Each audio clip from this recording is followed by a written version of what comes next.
अरे भाग्यवान, मेरे जूते कहाँ रखे हैं? मुझे बाहर जाने में देर हो रही है। तभी मालती कमरे में आती है। ये रहे आपकी जूते। मैं इन्हें साफ करने के लिए ले गई थी। अरे वाह, तुम कितनी समझदार हो। मेरे बिना कुछ कहे ही सारे काम कर देती हो।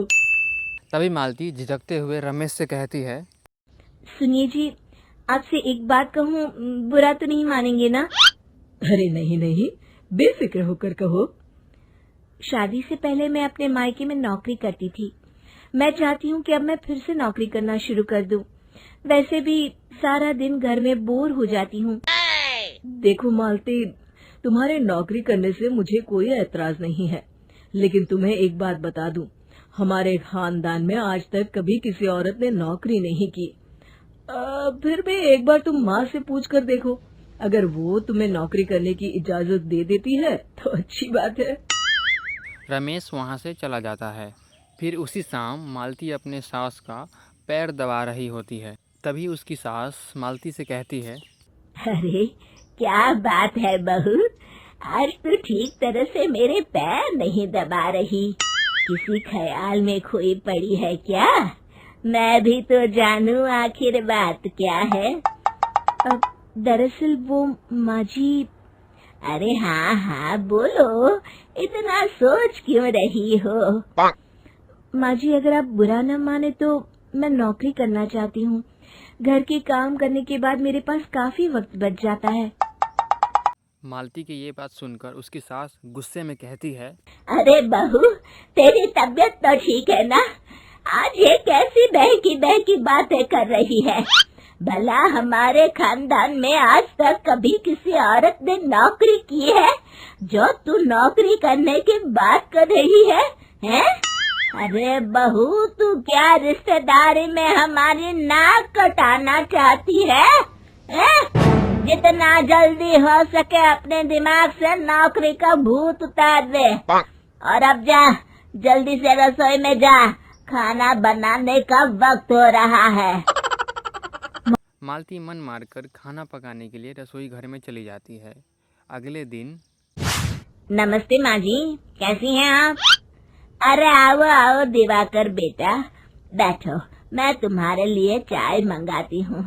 बहू, जरा एक कप चाय तो लेती आना। फिर दिवाकर एक फाइल खोलकर मालती के सास के सामने रख देता है। ये देखिए माँ जी, ये है पिछले महीने का हिसाब और ये रहे मुनाफे के रुपए। एक बार हिसाब देख लीजिए और इन कागजों पर अपने दस्तखत कर दीजिए। अरे दिवाकर बेटा, मैंने भला आज तक कभी तेरा हिसाब देखा है जो अब देखूंगी? ला बता, कहाँ दस्तखत करूं? तभी मालती वहाँ चाय लेकर आ जाती है और अपनी सास को बिना कागजात को पढ़े इस तरह लापरवाही से दस्तखत करते देख हैरान रह जाती है। अच्छा माँ जी, अब मैं चलता हूँ, फैक्ट्री में बहुत काम है। फिर दिवाकर वहाँ से चला जाता है। कुछ दिनों बाद मालती बाजार में कुछ सामान खरीद रही होती है। तभी एक बूढ़ा आदमी उसे आवाज देता है, अरे मालती बेटी, कैसी हो? मुझे पहचाना? मैं तुम्हारी कंपनी में मुनीम का काम करता हूँ। हाँ चाचा जी, मैं आपको बिल्कुल पहचानती हूँ। कहिए, कैसे हैं आप? मैं तो ठीक हूँ। कंपनी में कुछ भी ठीक नहीं चल रहा, यहाँ तक कि हमें ठीक वक्त पर तनख्वाह भी नहीं मिलती। ये आप क्या कह रहे हैं?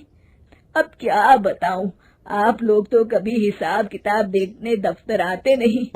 मेरी मानो तो एक बार आप लोग दफ्तर आकर सारा हिसाब किताब देख लो, आपको असलियत पता चल जाएगी।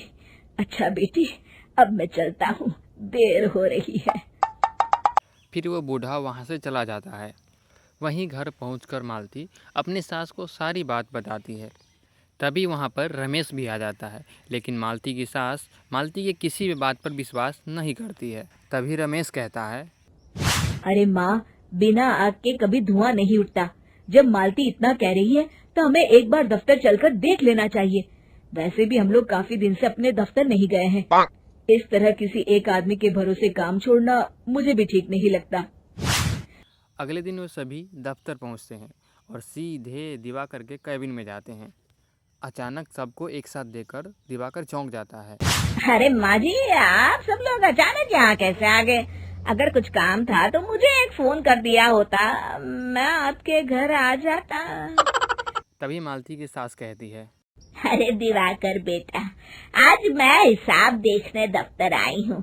जरा मुझे पिछले 6 महीनों का हिसाब दिखाना तो बेटा। दिवाकर घबराते हुए हिसाब की फाइल मालती के सास को देता है। मालती की सास फाइल लेकर मालती को देती है और कहती है, ले बहू, देख ले हिसाब।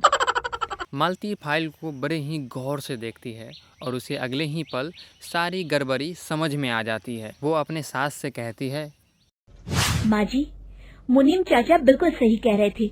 हमारी कंपनी में पिछले 6 महीनों में जितना मुनाफा हुआ है, हमें उसका आधा पैसा भी नहीं मिला। यूँ समझ लीजिए कि 1 रुपये में सिर्फ चवन्नी ही हमारे हाथों में आई है।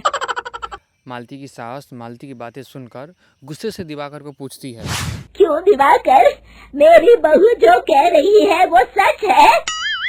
दिवाकर समझ जाता है कि आज उसका भांडा फूट चुका है, इसलिए दिवाकर की गिराते हुए कहता है, मुझे माफ कर दीजिए माँ जी, मैं पैसों के लालच में अंधा हो गया था। अरे वाह दिवाकर, तू तो एक नंबर का चोर निकला।